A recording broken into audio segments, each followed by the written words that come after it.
Hello,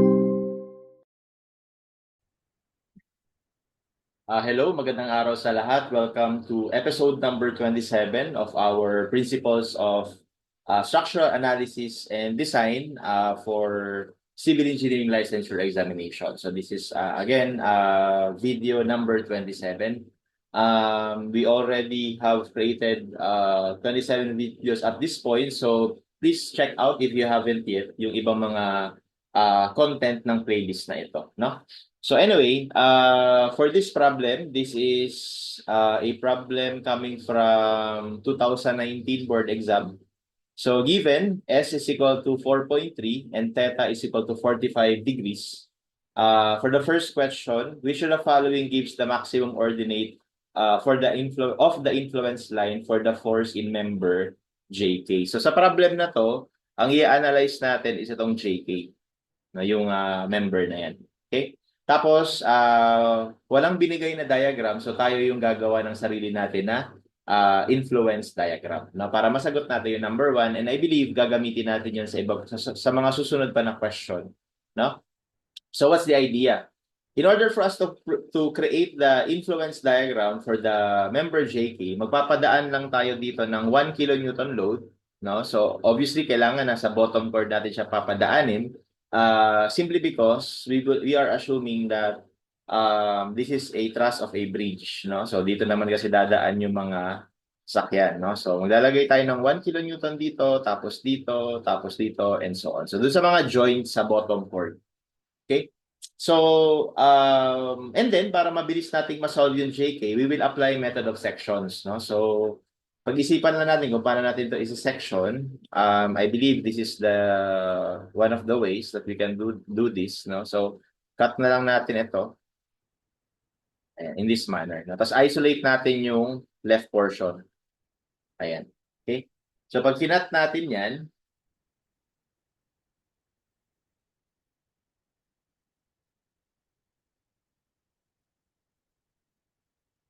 okay, so bali ganito yung lalabas.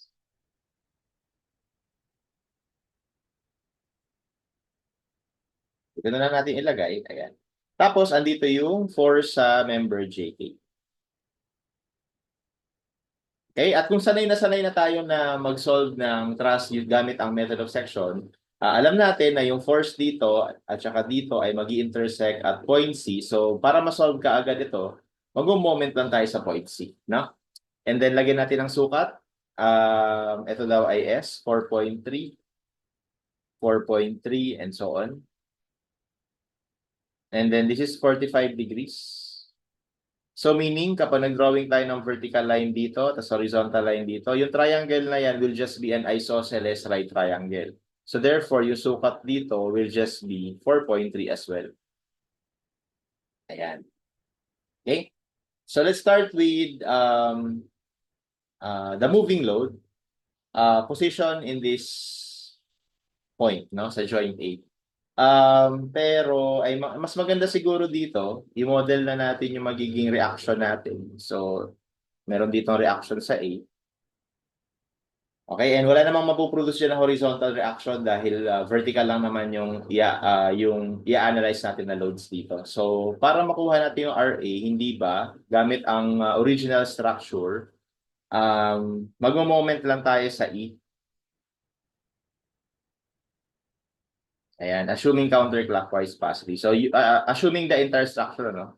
Tapos, yung moving load natin na 1 kilonewton, so kunyari nandito muna siya, 1 kilonewton. Okay, depende kung nasaan siya. Kung nandito siya sa point A, no? Magiging ang rotation ng RA ay clockwise, so RA times 1, 2, 3, 4 na S. So, hindi ko na lang muna lalagyan ng value. And then, yung rotation naman ng 1 kilonewton ay counterclockwise. So, equate ko na lang. So, we have 1 times also 4S, yung moment arm niya. Kung nandun siya sa point A, no? Ito ay moving load at point A or joint A, no? So, lumalabas, pagka-cancel lang ito, na pati yung 4, so lumalabas, yung reaction natin sa A will be equal to 1. Ayan, no? Tapos, kapag nilipat naman natin yung 1 kilonewton sa point B, mag-moment lang ulit tayo sa E. Okay, this time, ang moving load, imagine niyo na lang, ay nasa point B. Okay, so anong mangyari sa equation? So, ganun pa rin ito, RA times 4S pa din, pero yung 1 kilonewton natin na nandito, ang moment arm niya ay 3S na lang, no? Okay? So again, cancel ito. So therefore, yung RA natin dito will just be equal to 3/4 or 0.75, no? Kilonewtons. Okay? And we will just continue this, no? If you would continue this, makakita kayo ng pattern sa isa pa, no? Moment ulit sa E, lipat naman natin yung moving load sa C. Okay, so ano naman yung magiging equation? So RA times 4S equals 1 kilonewton. Ang magiging moment arm naman natin, since nandito na siya, ay 2S na lang. Okay, so magka-cancel yung S. Ang lalabas naman ng RA ay 0.5 kilonewtons. O nga pala, in this particular example, yung RA ko inassume ko na upward at lahat naman sila tumatama na upward talaga kasi positive yung nakakompute natin, no? Pero tingnan nyo, may pattern na siya eh. 1.75, 0.5. So malamang, pag nilagay natin dito yung 1 kilonewton, ang ina-expect na natin siya na RA, no, will be 1/4 or 0.25. So ML, moving load at D, ang lalabas dyan na RA ay 0.25 kilonewtons. Tapos kapag ang moving load naman ay nandun sa kabilang dulo sa E, nandito na yung moving load.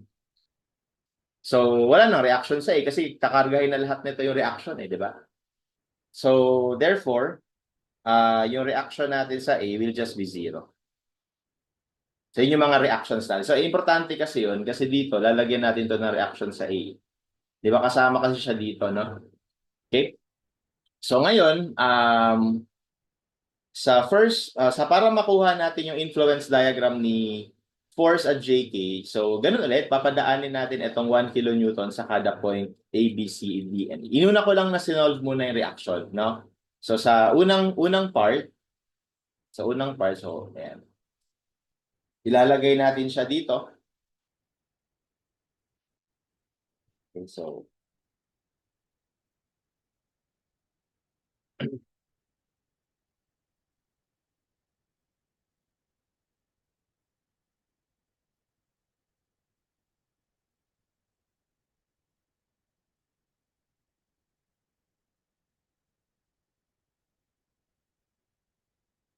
lalagay natin siya dyan.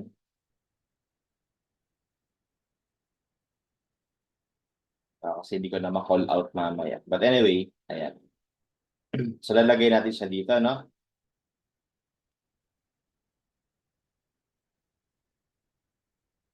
Latin natin. Subukan natin.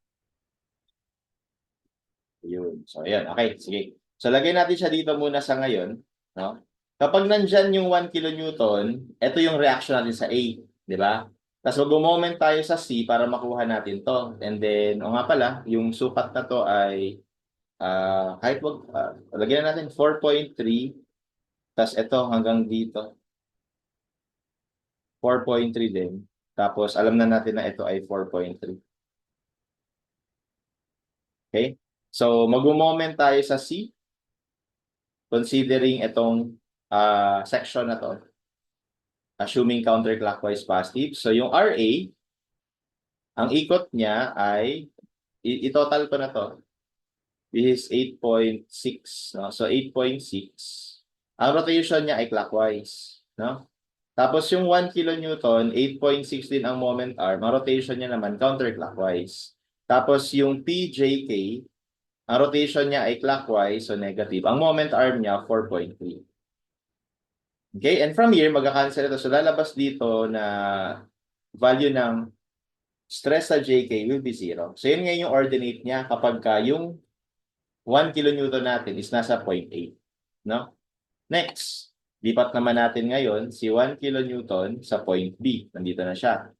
So di ba kapag nandyan yung 1 kilonewton, ang magiging reaction naman natin sa A ay 0.75. So ito naman ay 0.75. Nandito yung 1 kilonewton, solve ulit natin to, no?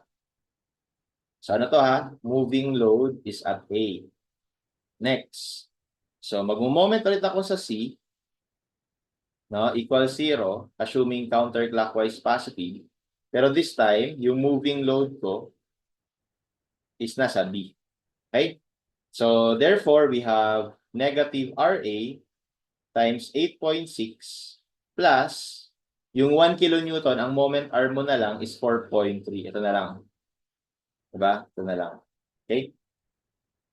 So 1 times 4.3 and then minus, ito lagi naman ng minus PJK times 4.3 is equal to 0. Tapos ang value nito ay 0.75. Okay? So let's solve for PJK. So ito naman yung magiging ordinate ni PJK for when the moving load is at point P. So we have negative 0.75 times 8.6 plus 1 times 4.3. Pag tinranspose yan, okay, magiging so negative siya, no? Lagyan ko na lang, minus times 4.3 equals 0 para lang makita yung sign. Ayan. So ang magiging value niya is negative 0.5. Ayan. Okay? So yan ngayon yung magiging value. Huwag ko nang lagyan ng units. Okay? So yan ngayon yung magiging ordinate sa JK when the moving load is at B. No? Next, ulitin lang ulit natin. Tapos this time, ito, ilagay na natin dito. Okay? So technically, wala nang effect yan, no? Kasi wala na siya dun sa left side section natin eh. Pero yung reaction sa A, dapat ang susundin natin ay ito, 0.5. Okay? So basically, pag nag-moment ulit tayo sa C, yan ulit yung equation natin. Ulit-ulit lang yan actually. So moving load is at C. Okay? So yan ulit yun. So negative RA times 8.6. Tapos, nga pala, wala na yung 1, no? Wala nang 1. So minus PJK na lang agad times 4.3 is equal to 0. So bakit wala nang 1? Ulitin ko, yung position niya kasi wala na siya dun sa left side na section. Okay, so hindi na siya kasali, di ba? So anyway, our PJK here, nga pala, bago ko computein, so take note, yung reaction natin or yung reaction natin sa A is 0.5. Okay, so therefore, ang PJK natin would be, so negative ulit to, negative 0.5.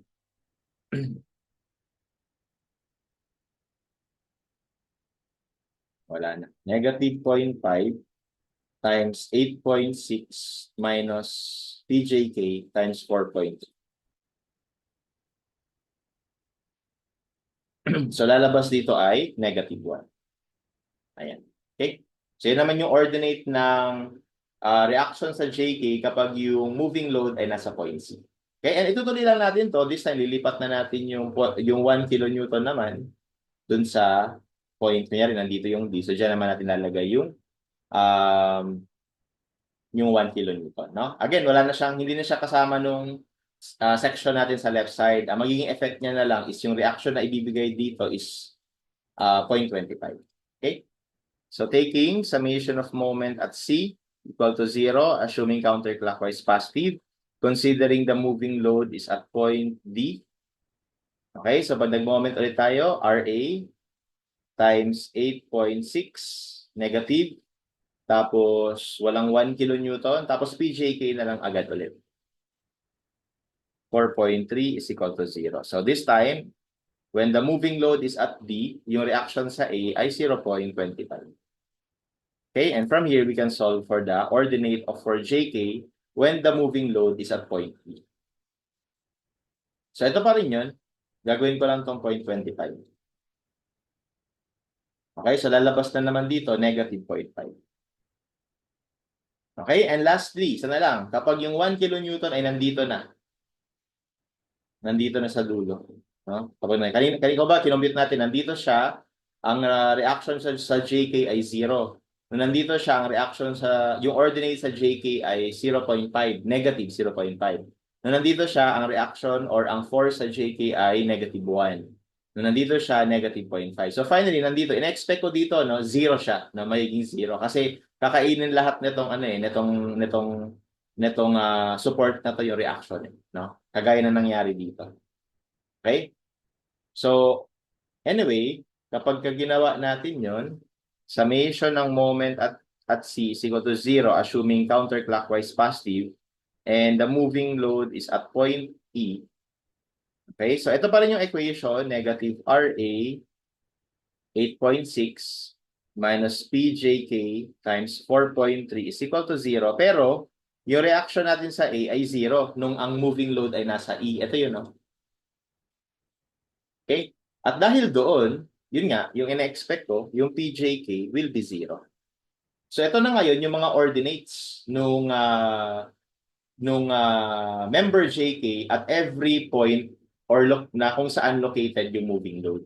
So ang gagawin ko ngayon is i-diagram ko na, no? So pwedeng ganito na yung diagram natin dito na sa next page. So ito yung buong truss natin. And then, kapag drawing natin yung influence line for JK,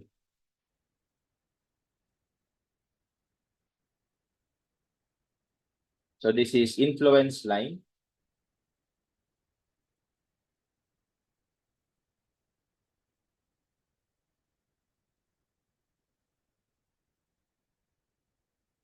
For member JK. Okay? So, nangyari? No, ang moving load ay nandito, ang reaction ni JK ay 0. 0. Or lagyan natin ng ibang kulay. 0. No, ang moving load ay nasa B, ang naging value ng influence line ay negative 0.5. Okay, tapos nung ang moving load ay nasa C, lumabas ay negative 1. Okay? And then nung ang moving load ay nasa D, ang lumabas naman ay negative 0.5. And then ang moving load ay nasa E, ang lumabas ay 0. So ibig sabihin, ito nga yung influence diagram natin. Ayan. Okay, so ito nga yun.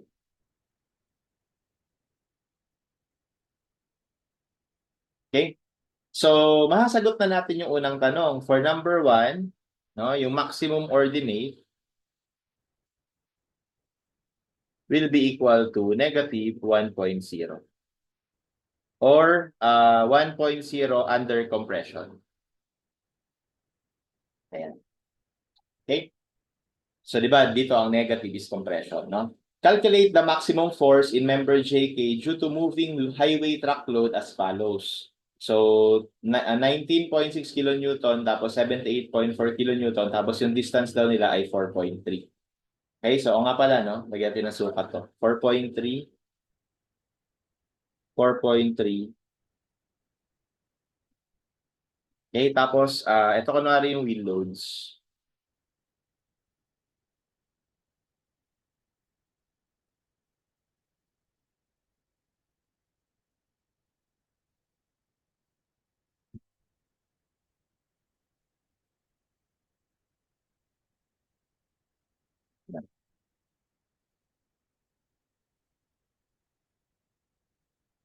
Ito kunwari yung wheel loads. Okay, yung distance nilang dalawa, so ito yung let's say yung ano yun? 19, 78.4 tsaka 19.6. 78.4, ito naman yung 19.6. Okay, tapos yung distance silang dalawa, 4.3. Okay, so yun yung wheels natin.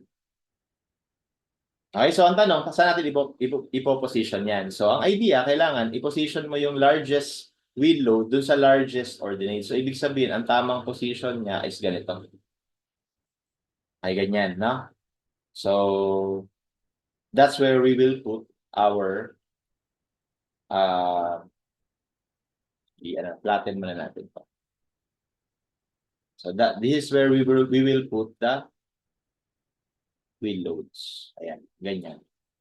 Okay, so and then ang idea kung saan man yan tumapat na ordinate, i-multiply mo lang siya. Tapos kung saan to tumapat na ordinate, i-multiply mo lang din. Sa case na to, nagkataon na yung distance nilang dalawa ay parehas lang sa distance na to, kaya convenient, no? Pero kung hindi, kailangan pa na, halimbawa, let's say nandito yung isang wheel, no? Kailangan mo pang hanapin itong ordinate na to via ratio and proportion. Pero dito kasi tumapat na kaya gagamitin na lang natin directly. So for number 2, the maximum reaction for the member JK would be 78.4 times yung ordinate na -1 plus 19.6 times yung ordinate na -0.5. And therefore, this is equal to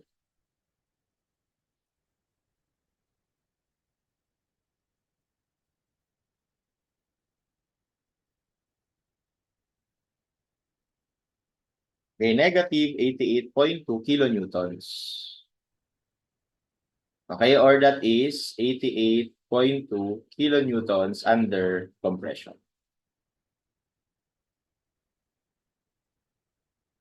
Okay, and that's our answer for number 2, 88.2 compression. Next, number 3, determine the maximum force in member JK due to moving highway lane load as follows. So ngayon naman, ang load may distributed, tapos may isang concentrated load lang. So bali, ito rin yun, no? So tanggalin natin to. Tanggalin na lang natin to para hindi ko na ulitin yung drawing, ha? So ito ay pang number 2 kasi.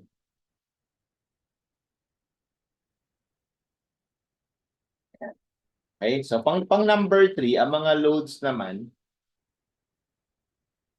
no, ay meron kang isang load na 116 kilonewton, tapos meron kang uniform load na 9.35 kilonewton per meter. Pero same idea, since meron ka na nung influence line, madali na nating malalaman kung saan natin ipoposition yung concentrated load. So ipoposition natin malamang yung concentrated load. Again, itatapat natin siya, no, dun sa highest ordinate para ma-produce natin yung highest member force ni JK. Tapos, pag-aralan din natin saan natin lalagay itong uniform load. So, ang uniform load kasi, minumultiply naman sa area nung influence diagram. And walang problema, lahat naman ng area na to ay negative. Kaya pagka inad natin siya dun sa force na to na negative din, so mag-a-add sila. So, mapapalaki nila yung stress or yung force dun sa JK. Hence, mamamaximize natin yung stress dun sa JK kapag niloadan natin to lahat ng uniform load. Ayan. Okay, so yan ngayon yung magiging position. So, ibig sabihin, yung PJK natin would become 116 times -1 plus 9.35 times yung area. So, take note yung area ay negative. Tapos, triangle. So, 1/2 base. Ano ang base? Ito. Yung buong yan ay 4.3 times 4. Then yun. 17.2, no? So, 1/2, 17.2, tapos yung height natin is yung ordinate. Okay, ayan. And that would give us our maximum stress for member JK due to the uniform load and the concentrated load.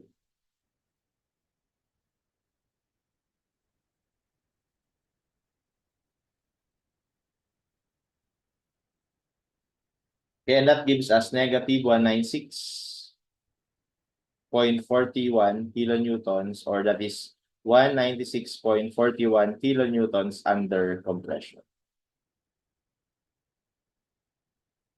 Okay, and that would be lettered. Okay? And that's how we solve this problem. So, hopefully, may natutunan sa specific problem na to, no? And talagang labasin ito sa board exam natin. So, check nyo lang din ulit yung iba pang mga videos natin sa series na to. And also check out my mathematics series, no? MSTC refresher. At saka meron din namang nakahiwalay na playlist for design courses or for design subjects or sa PISAD na refresher. Yun naman ay mga problems na not really exactly na past board exam but also similar, no? It's a good practice as well. So check it out as well, no? So for now, thank you, and I'll see you on the next video.